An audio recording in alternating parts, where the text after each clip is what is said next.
नमस्कार साथियों, कैसे हैं आप लोग। तो आज एक नए विषय पर वीडियो लेकर के आपके सामने उपस्थित हूं। जैसा कि आप सभी देख रहे हैं आपके अपने YouTube चैनल एसएम इंस्टीट्यूट पे, मैं श्याम अवस्थी आप सबका स्वागत करता हूं। भौतिक विज्ञान का एक नए विषय पर पार्ट 1 लेकर के आज उपस्थित हूं। जो 100 प्रश्नों की महत्वपूर्ण श्रृंखला चल रही है वो भी जारी रहेगी, लेकिन आज जैसा कि आप जानते हैं बोर्ड परीक्षा बहुत नजदीक है, उसको लेकर के खास विषय पर वीडियो लेकर के उपस्थित हैं।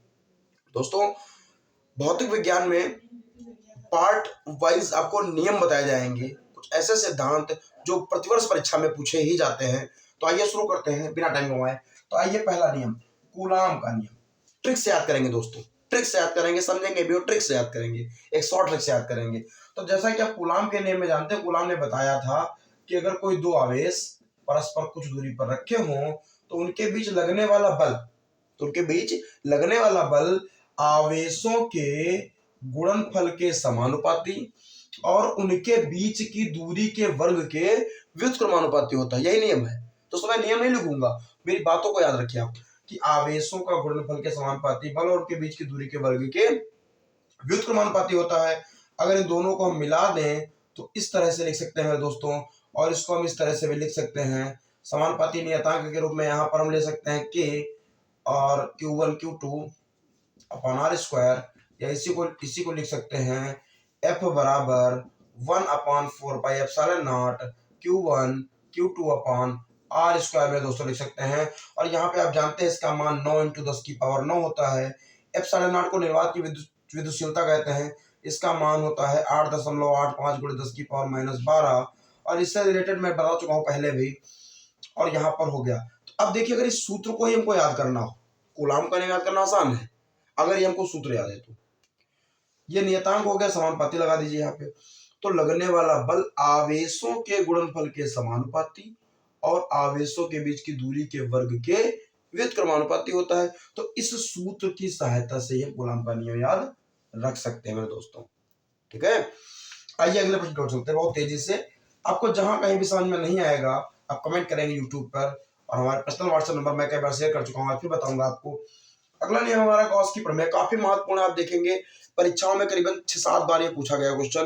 तो गॉस की प्रमेय, अब देखिए, किसी बंद पृष्ठ से गुजरने वाला जो फ्लक्स होता है, उस पृष्ठ द्वारा परिबद्ध आवेश Q का 1/ε0 गुना होता है। किसी बंद पृष्ठ से गुजरने वाला फ्लक्स उस पृष्ठ पर जो वितरित आवेश है उसका 1/ε0 गुना होता है। और यही दोस्तों इसका सूत्र होता है। तो अगर आपको सूत्र याद है, मैं यही बताना चाहता हूँ, ट्रिक यही है कि अगर सूत्र याद है तो आराम से हम इसको डिफाइन कर सकते हैं कि भैया क्या है, आवेश का 1/ε0 गुना होता है। बंद पृष्ठ याद रखना दोस्तों। आगे चलते हैं तीसरे क्वेश्चन के। किरचॉफ का पहला नियम काफी महत्वपूर्ण दोस्तों है। किरचॉफ का पहला नियम, तो किरचॉफ के पहले नियम में हमने सूत्र पढ़ा है सिग्मा I बराबर 0। संधि पर मिलने वाली धाराओं का बीजगणितीय योग जो है, सीधे याद रखेंगे, संधि का नियम याद रखेंगे, और धाराओं का बीजगणितीय योग क्या होता है दोस्तों, 0 होता है। इस तरह से पहला नियम कंप्लीट हुआ। अब किरचॉफ का दूसरा नियम काफी महत्वपूर्ण है। इसको हम सिग्मा V बराबर 0 लिखते हैं, या सिग्मा E बराबर सिग्मा IR भी लिखते हैं दोस्तों। ठीक है, तो इसको हम इस तरह से डिफाइन कर लीजिए। E क्या है, विद्युत वाहक बल।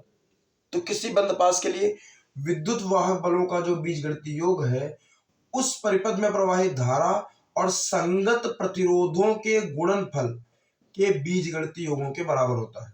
ठीक है, जो विद्युत वाहक बलों का जो बीजगणितीय योग है वो धारा और उसके संगत प्रतिरोधों के गुणनफल के बीजगणितीय योग के बराबर होता है दोस्तों। ये हो गया नियम नंबर 2। आगे चलते हैं बायो सेवर्ट का नियम। आप जानते हैं B बराबर μ0/4 पाई I dl sin theta upon r square, यानी कि चुंबकीय क्षेत्र जो B है वो धारा के समानुपाती, B जो है क्षेत्रफल होगी, जो छोटी लंबाई स्मॉल l dl उसके समानुपाती, कोण थीटा के समान थीटा की ज्या के समानुपाती, और जो इस तरह का परिपथ बनता था, यहाँ से दूरी r जो होती थी उसके वर्ग के व्युत्क्रमानुपाती होता है।